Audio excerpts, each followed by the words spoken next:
Hello, and welcome to the Freedom Challenge online podcast. Here at the Freedom Challenge, we strive to do good by helping enslaved women and children to do more than you ever thought physically possible, and to do it together by connecting women with a heart for a hurting world. We hope you enjoy your time being informed and encouraged with host Tracy Daugherty and our amazing guests. So let's get ready and join Tracy for this week's episode. Welcome back to the Freedom Challenge online podcast, season 5. This is your host, Tracy Daugherty, and I'm so happy to be here today with an old friend and a new friend.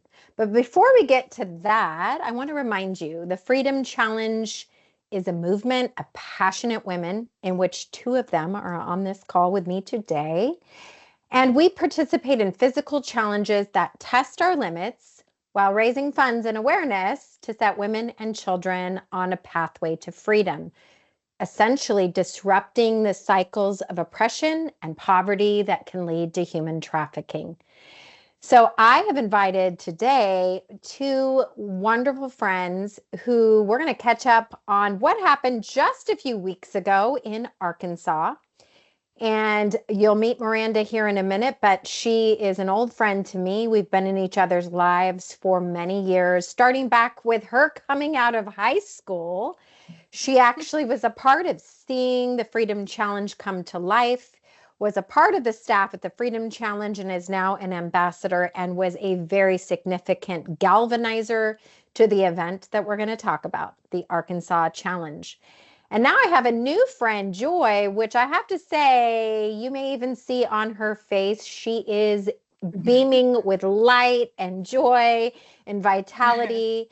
And when I was asked who should be on this podcast, Joy popped to mind immediately for the way that she impressed upon all of our hearts and lives. You'll see that in just a minute, but welcome, ladies. Straight from Arkansas. Miranda, would you introduce yourself, give a little bit more of a snippet than I just gave, and then Joy, you come in right behind her.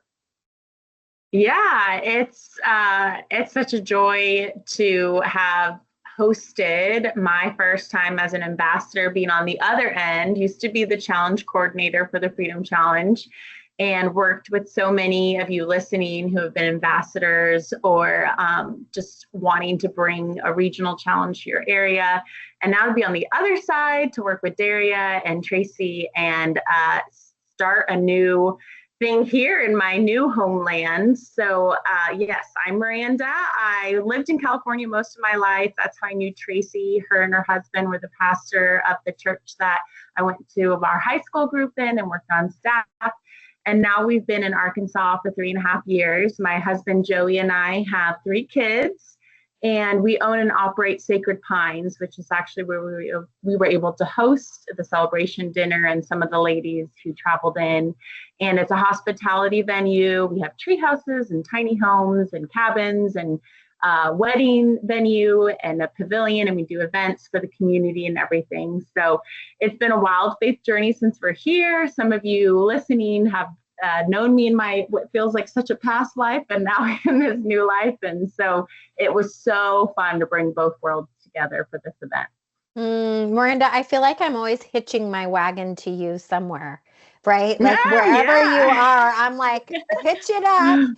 And what was significant about your yes to plant the seed of the Freedom Challenge in Arkansas was it really did bring together like all of these worlds that you've been a part of. And that was like really exciting. And we'll hear more about how successful, like practically, spiritually, all of that this event actually was. But yeah, no, whatever you do, I'm going to find a way to do something together because that is how highly I think of you. And Miranda, for those who do not know this, since Miranda was with us, she had another baby girl whose name is Mandy, and she's pretty adorable. And those children of yours are just awesome. They're awesome. My little free-range chicken children. Free-range chicken children being fed off the land in Arkansas. It was so wonderful to be a part of that. Okay, Joy, introduce yourself. Give us a little snippet about what you're passionate about and who you are. Okay, so my name is Joy McIntyre. I was born and raised in Mena, Arkansas, where we held this event. Um, I just got married to my high school sweetheart, Silas, at Sacred Pines a little bit over 6 months ago. So that was really exciting. It was a long time coming. Um, I I don't really know. I am involved in my church, and I am involved in a lot of community outreach things within that. So like I serve with the sound tech crew and in small groups. I'm a small group leader at our church for a group of young women, kind of like right out of high school to 30s. And I'm just really passionate about people and community. And yeah, I don't know. It seems like everything that I do, even if it scares me, God keeps calling me back to people and roots and young women specifically. And I felt like when Miranda talked to me about this challenge, it just like fit perfectly into my life of the outdoors and helping women and children who are like, just my heart goes out to them. So yeah, I don't know. It was a pretty nervous yes, but a pretty easy yes to get involved. But yeah, that's my life. I'm hearing that you are a woman who has focused your life on loving God and loving people in the most simplistic form. And one of the things, just off the cuff, before we jump into these questions, was the engagement of your church. In a perfect world, when we do a freedom challenge or we plant a seed in a new area, or we, have a galvanizing leader like Miranda, we really want a representation from that area. And something that was really a wow and a wonder for me was how much the women of Arkansas and your church in particular showed up with zeal, with passion, with fervor, framing out even on Friday night. The space was opened for prayer and worship, and your dear pastor with his little grandson running around, really engaged, praying. I think there was probably maybe close to 100 people that came. Yeah, I think so too. For the prayer night before. Yes. And so really just wanted to say, well done, church, for showing up, for being worshipers, and really helping us put the preeminence on this fight on prayer and worship where it belongs. Some of you, Miranda, you have, and Joy, maybe you've heard our prayer coordinator, Ruth, talks about we worship and God fights, and how we gaze on his glory, and he does the work. And I think that we did that on Friday night, and that was really remarkable. Chana Lay really spearheads the women in our church. She is, there's a big group of women that do it, but Chana specifically shows up for the women in our church time and time again, and she puts in the work and does it without expecting anything in return, and just because she loves them and because she loves God. And so I think her being a part of the prayer team, and I've served with her over a few different women's events and different things within our church, and every single time it's just the Lord shows me a new side of her and a new side of her heart that she has for our community. And I just think that really blew me away for her, of just thankfulness that we have somebody like that in our church that is so passionate, even past the challenge or past the event. You know what I mean? Yes. So shout out. Yes. Shout out to her. Yes. Shout out Chana. Yeah. Yes. And even when I met with Chana and Mary, who oversee the women's ministry, and they brought this before Pastor Victor and Susan and the council, not in a cheap way, but it was just such an easy yes. And I'm so thankful for our church, that when especially you bring new ministries that's asking for donations and, different things like that, churches can be a little hesitant or skeptical. And I just felt like the whole way around, they're yes, we'll open up our building. Yes, we'll put up a worship night. Yes, you can use our vans if you need it. Yes, it was just so generous and so open. And for a new ministry that they really had no connection to, I just think it's so cool. Great. And it was fertile ground because of it. Yes, that's right. And hopefully a gift of momentum in a particular area, in the area and in the church. That's definitely our intention, and always is that we can stir up hearts where we are. And so, what I want to ask you ladies is, was there anything in this challenge that you didn't expect, or did it live up to your expectation? Where did you land on that? And maybe speak to what it takes for a group of people to catch a vision, right? Like, that's hard Mhm. work.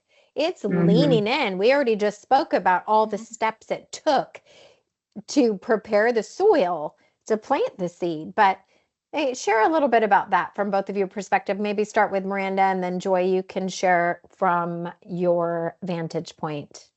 Mhm. Yeah, I think that what it was more than I expected for sure. I left that weekend with my heart so full because I think what I was nervous about or found challenging on the front end was getting a new place and new people to really catch a heart and a vision of something that they don't really know anything about, and is a very unique ministry because it's not just here's this, write a check. It's like, no, you have to sign up, you have to train, you're going to hike, you're going to raise money, you're going to do these things. And so it's like how to get someone to communicate it in a way to people who've never been exposed to the ministry, to really catch the heart. And so that was where I was really kind of nervous about and felt like was an initial challenge. But I got to speak at the beginning of the year at a women's social event that the Crossing has, and they let me share kind of the heart. And there I shared the message that we've spoken so much about of dignity, and how like the heart of our Christian and our ministry of reconciliation is recognizing the dignity that each woman and children has, and that's been taken away when people exploit them for personal gain, and that our hearts as Christians should be to bring the dignity, the imago Dei in each human being, and see it in them and encourage it in them. And so through that message, and then leading into the Freedom Challenge, that kind of was an initial spark that I think really helped people get the heart and the why, beyond just raising money for another ministry. And so that was probably the initial challenge, but it was so beyond what I even thought it would be. So many women, for a new area. We had 40 hikers. Is that correct? 40 hikers. 40, And yeah. and 15 prayer team, which is like big prayer team. So yeah, it was just so cool for a new place to actually have that many signups and that many people diligently catching the heart, and come away just ignited with something new. So. And to your point, Miranda, a couple of things here is that it is a big ask. Like, this often feels like, a living sacrifice, truly. And I got the feeling that maybe a lot of the ladies who said yes had not really been activated physically in hiking. And I just got a picture from you even just a few days ago of a group of women who have started walking together or did one time. And that is so exciting. That's exceeding an expectation, right? A unity of women. I also have a really cute little wink from the Father, Son, and Holy Spirit that we asked you, what is your faith goal? And I think you exceeded it. You said 40 women and it was 42. And so I always like to ask people that question, because sometimes I think God's like, hey, I'll match you at that. And I really had, when we looked at those, I went, that is so cool. So Joy, take it from here. What was this above your expectation? What did you experience? Yeah, so I honestly don't know what I expected. I did the 6 mile instead of the 12 mile, which was all the way up the mountain, or yeah, all the way up. Because I was being realistic with myself, because I knew that I wanted to be outdoors and challenge and hike myself for it, like hike getting ready for it. But I did, if I'm being honest, didn't do it diligently enough. And so I knew that, like, realistically 6 miles was going to be a challenge. And I was like, it's going to be hard, but I don't know how hard it's going to be. And it was way harder than I thought. It kicked my butt. But also, like, the week leading up to that, I started getting really sick and had a lot of lung congestion and coughing and couldn't breathe and all that stuff. And so honestly, when the day came up, I was really nervous that I was even going to be able to do it, because I had just felt so like physically ill, honestly, every single day up until then. And even when we were at the visitor center getting ready to go, I was like, I don't know that I'm going to be able to handle this. And I felt like, I was like, well, I can't back down now. We're about to go. So I guess I'm just going to do it and we'll just see what happens. But on the hike, I felt like the Lord absolutely was protecting me physically, while it still like was a struggle, obviously, like hiking, and my legs weren't used to that. But as far as my lungs went, I felt like I could breathe on it, and I was so nervous I wasn't going to be able to. And I really feel like he protected me through that. And so I don't know, it just, his goodness was washing over me as I was being diligent to what he asked me to do. And so I just, I don't know, I just wasn't expecting, I was expecting it to be harder than it was in some areas and a little bit easier than it was in some areas. And so it's like, he pretty much threw all my expectations out the window and was like, I'm just going to do what I'm going to do and you're going to be okay with it. But yeah, I thought it was, and it really challenged me emotionally and spiritually as well, more than I mean, I knew that it would, but I had a reminder of when I went to Peru a couple years ago on a missions trip. While I was there, I had visited some children that were in a home because they had been rescued from off the street, because they all had AIDS, and so they had nowhere to go, and their family was basically getting rid of them because they were tainted.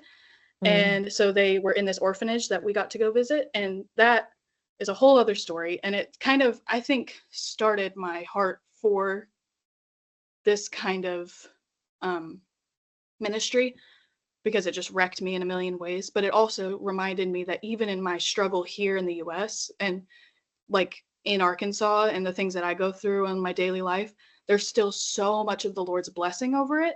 And he's still protecting me from so much. So even if it feels like it's the hardest thing in the world, his goodness is all over it. And I realized that again while we were on the trail, like it's such a blessing that I get to even have the option to do this, and that I'm not, experiencing what I'm fighting against. You know what I mean? And so that was an overwhelming like thankfulness to the Lord of, even, you're so good to me and you're protecting me daily, and I don't recognize it the way that I should, So I don't know, that hit me a little harder than I was expecting. Yeah, that's a really transparent and open experience. I'm curious, both of you can just, speak your mind on this, but there's something about an embodied experience where our physical body is doing something symbolically or in solidarity of, that really holistically captures our attention. And I really have often thought how this so models Jesus, who was divinity and dropped into a human earth suit to symbolically embody what it is to be a human while sacrificing himself for our future and for justice. Now, I don't claim that we are Jesus, but he certainly calls us into this place of incarnational service. And, as I say these words, and you're talking about, physically doing something that's maybe more than you thought, or how it impacted you, Joy. And Miranda, I know you've been a part of these experiences in the past. What was that like for you? Just sort of this embodied experience that you are walking out on a given day that you could be doing anything else, but chose to do that. Mm-hmm.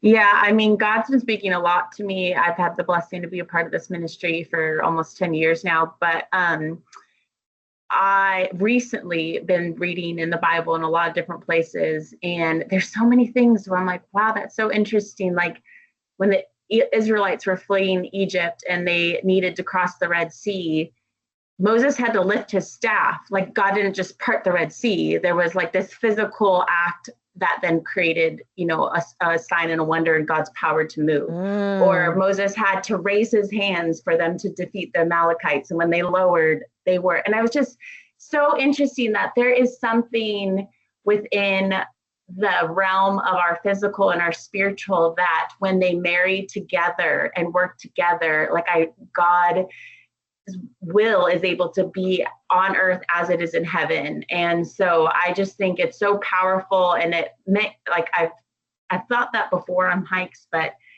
the more God's been working in my heart and mind and spirit, I've just so believed it. Even the prayer night before, I was like, okay, this physical act of interceding, this physical act of hiking is able to cross time and space and affect the darkness that is, pressing these women and children. It can bring the kingdom of light because God works within that. And when we align our physical wills with the spiritual will, it's just powerful. So that's been even more on my heart lately, for sure.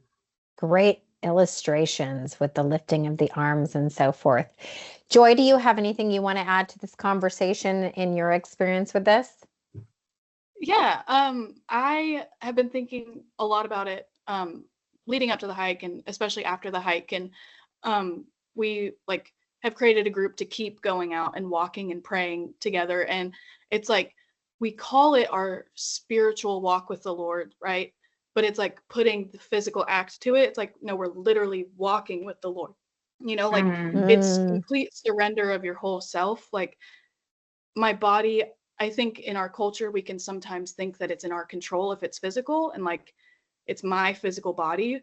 But just when you're worshiping and you get on your knees or you raise your hands, it's the surrendering of my whole self. And so I think there's something powerful when we do that. And especially if we're doing it in intercessory prayer for people who can't do it themselves. You know what I mean? So I think it's just really cool how God can work through that, for sure.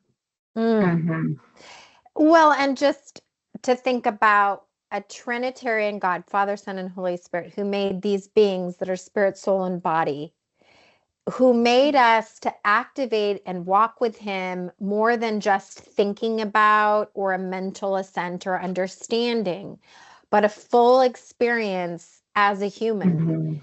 And so both of you are speaking to this. It's such a fascinating topic. And I don't know that when we started the Freedom Challenge, we thought deeply theologically about this. But the farther I grow in maturity as a person and I embrace the most beautiful treasure, which is my spirit that has been dropped into this unique earth suit to live in this time and space, and to show the love and the light of Jesus and the power that has, Joy, for you, Miranda, for me, and for all of the women in this community who do this somewhat everyday thing that you alluded to, Joy, walking with and not minimizing the beautiful, fascinating power of Jesus through what we're doing. It's pretty cool. Okay, now back on topic. I want to hear a little bit more about maybe a favorite memory or something that you're really treasuring and carrying in your heart when you think about the Arkansas Challenge. Oh, there's too many. Like I said, my heart stayed because I was still here. But that whole weekend, my heart was just so filled. There were precious Freedom Challenge sisters that came from California. We had Holly and we had Blair and we had Darlene and we had Kelly. And I was just again, these worlds coming together and then being on my physical land and being in my new life. And you, Tracy, and Daria, it was just that itself was such a memorable experience for me. Mind you say, we stayed in your tree houses. Just shout out to Sacred Pine. If anyone wants to stay in a tree house, I highly recommend it. Yeah, it was so fun to do that. But I think something I'm walking away that's already has some fruit in my life, creating more and more fruit, is a relationship, is when we were planning this prayer night that we did before, Chan had come up to me and asked, if Clementine, who's a woman in our church, could share her testimony of how she's been affected by human trafficking. And I knew Clementine and everything before, but I didn't know that was at all part of her story. And I was like, yeah, that'd be great. So I met with Clementine before, and we really connected there, and she shared, just obviously such a sad reality that she had as a child, but then the joy and the redemption and healing that Jesus brought in her later years of life. And then she was so nervous because she's not want to be on stage or anything to actually share that during the prayer night. But it just created so much fruit for our area, because what she helped do was bring the reality that as much as human trafficking can feel as a far away thing that's happening in third world countries, that the reality that she was trafficked as a child from infancy to 13-year-old in Connecticut, United States. And she personally, it goes to our church and serves and has a testimony.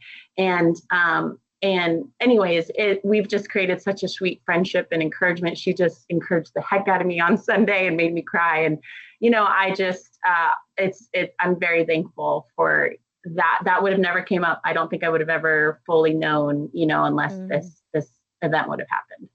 Yeah, that story really took any objectification that we could connect to, or sometimes it's overwhelming. We just have this big stat, but we don't narrow it down to that's a face, that's a person, that is a human. And hearing you interview this precious sister in Christ really humanized and brought it home for all of us. So that would also be a highlight for me. How about you, Joy? I had, like Miranda said, so many. It was just such a sweet experience, and getting to see like all of you women that have been involved in Miranda's life before I've gotten to know her and get close with her was really powerful. Just like, it's cool to see, like, to put a name to the faces of the stories that I've heard of all of your guys' time together and working together and everything. I think when I was thinking about this question, a specific moment stood out to me when we were nearing the end of the trail, and we just had a moment of silent prayer, and nobody was talking, and it was just out, in nature, and it was the last few minutes before we completed our challenge and moved on to the celebration, and it I'm a very emotional person, so that's like, anybody who knows me knows that, but it was like overwhelmed me with emotion when I was walking up and I saw the visitor center with the other group that had just finished, and I saw Miranda and my sweet friend Ellie. I don't know, it just really was like, all of these women are here because the Lord put us here for a purpose, and we all, no matter like the backgrounds that we all have, or where we all came from, or what state we're from, like, we're all here for a purpose, because we said this is our problem to deal with. We're not going to ignore it. We're not going to turn away from it, and so it's just really cool to specifically see Miranda and Ellie and be just overwhelmed with like thankfulness for the people that God has put in my life that have such a heart for community and like, just the people of God. I don't know. It just was crazy. It was really emotional for me. I feel pulled into that story because I remember exactly the silence and the joy and the exuberant feeling of seeing everyone gather together in solidarity. It was exceptional. And just landing on the fact that I think as of today, we're pretty close to you all raising $24,000. And if you really think about the immense impact that all of those dollars will have, all of that prayer will have, all of that just unified effort toward a common direction and cause will have, it's quite exceptional and something to really be proud of and to hold in your heart. So all of you who participate in this by giving, praying, going with us, do take a moment and say, well done. Well done. So I am interested in hearing, as you pull back, now it's been a couple of weeks of reflecting and wrapping up and kind of sitting in the light of this whole experience. How do you see your maybe community being impacted? I know you alluded, Joy, to beginning to gather and walk together. Where do you see transformation or even an igniting of future activities as a sisterhood in Arkansas? Yeah, I mean, I think going off what Joy just said, like, I think what is so meaningful about the Freedom Challenge specifically is even if you already had this pre-existing sisterhood and you're walking through life together and you're helping like support and encourage each other in our own personal struggles, which is so important and valuable. But when you get together in sisterhood for something bigger than yourself and kind of turn your eyes a little bit more outward, especially in this specific area where it's very small town and many of these people have maybe never even left, the South. So it can be, in a world that's so self-consuming, to come together for bigger problems, engaging fully in this. And they did. Like, that's what was so cool, is that I think there was a heart capacity increase. I think new depths unlocked.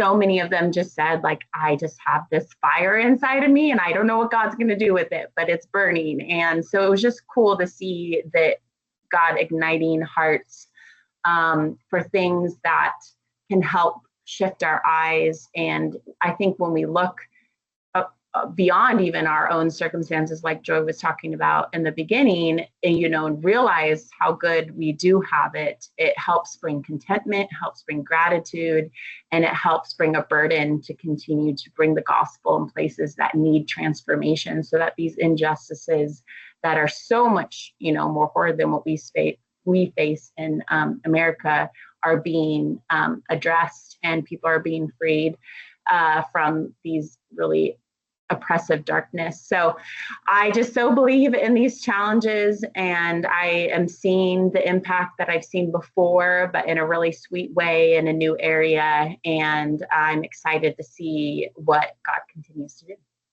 do. Mm-hmm.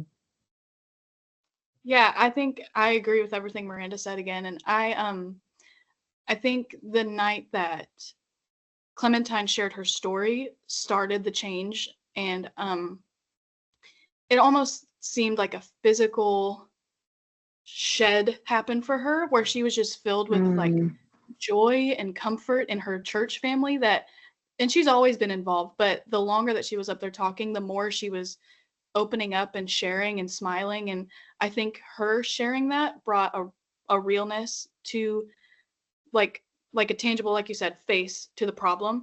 And I also think that there were some other people in the room that have struggled with abuse in the past. And I think it also helped shed light to them of, I'm not alone and people do care for me and people are praying for me, because there's a few people that have talked to me about that a little bit. But yeah, I think it just opened up our eyes, because sometimes we can get very inward thinking of who's immediately around us. And it's like, I don't see anybody around me that's happening to, but I do. And like knowing what to look for and who to look out for and what to do when you do see it, like, I don't know. I think it's just causing a ripple effect. And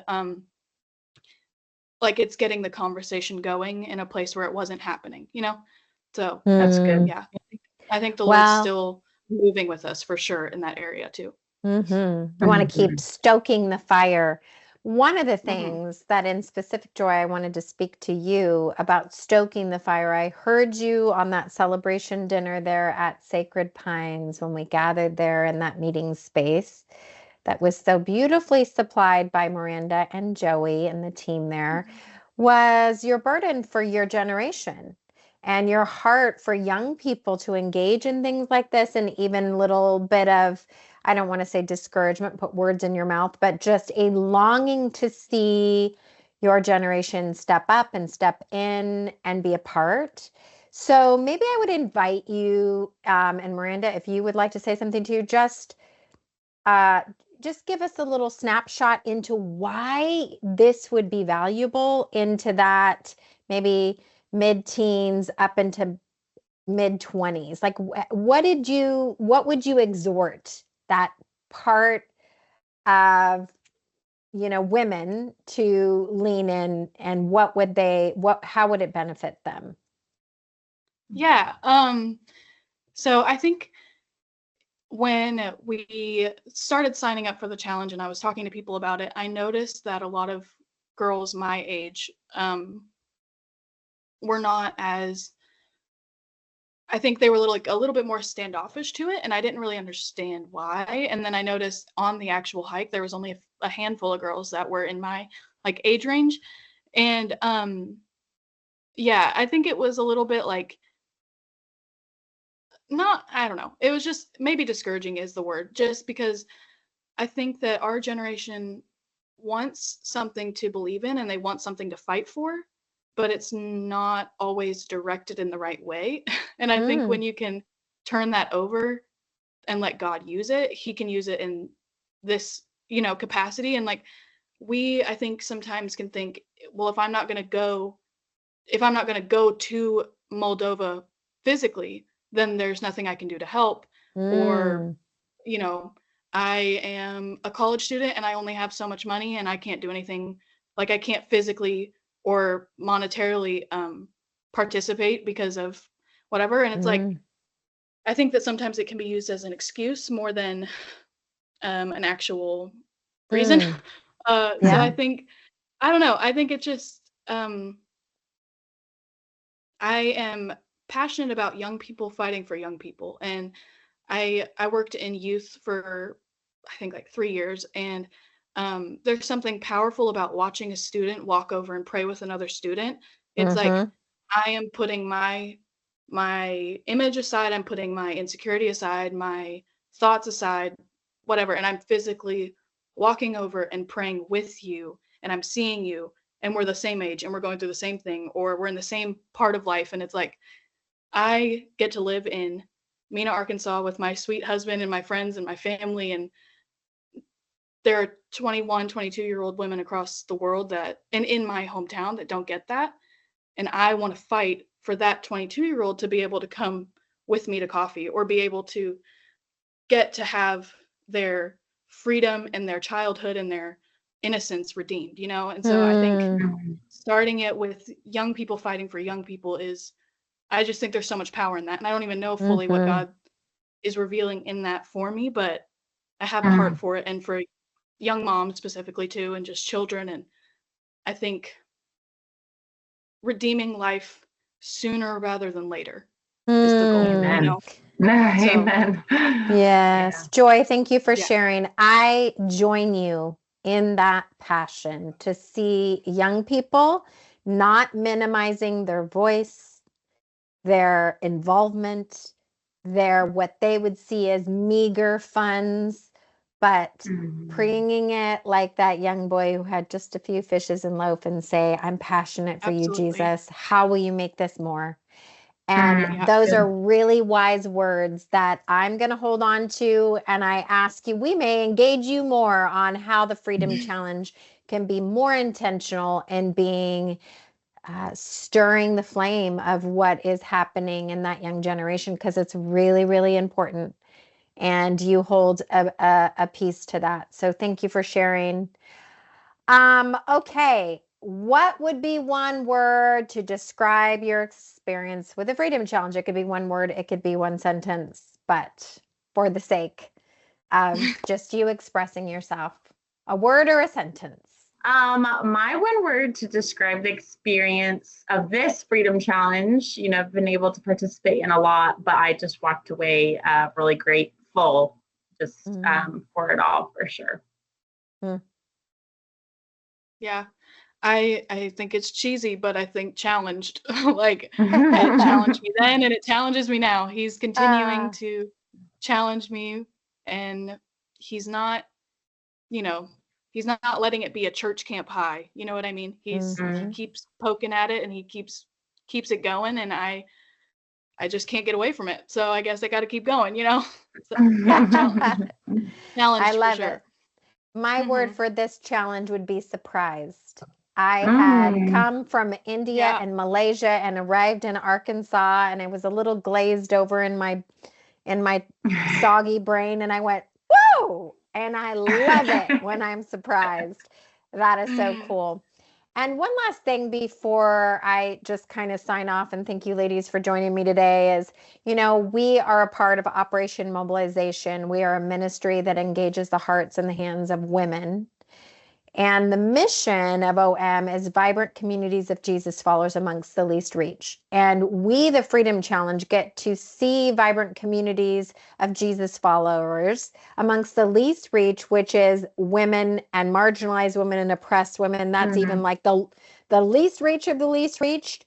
But what I appreciate and was surprised by and enamored by was the vibrant community that is Arkansas. And that, if we want to see vibrant communities of Jesus followers, then we certainly have to be a vibrant community. And this community is that. And you both added so much to it. So, with all of my heart, thank you. We're not done with Arkansas yet. It's going to be fun to see what Yeah. happens in the years to come. But thank you, Yes. ladies, for joining me. I'm so Yes. grateful. And anyone, as we're closing up this challenge, who is looking for an opportunity to get involved, you can challenge yourself by being a part of one of our challenges this year. Next month, we're going to be in New York City, and in September, we'll be in upstate New York at the Adirondack Challenge, September 17 through 18. You can pray intentionally. There is so many opportunities to pray. And of course, give generously. There are so many opportunities, whether you want to become a monthly giver, you want to support someone who's on a challenge, or you just want to give because you love to do so. And so we invite you into all of those places. You can find out more on our website, thefreedomchallenge.com. And until next time, let's continue to do good by helping enslaved women and children do more than you ever thought physically possible, like Joy, and do it together as we join other women with heart for a hurting world. God bless you.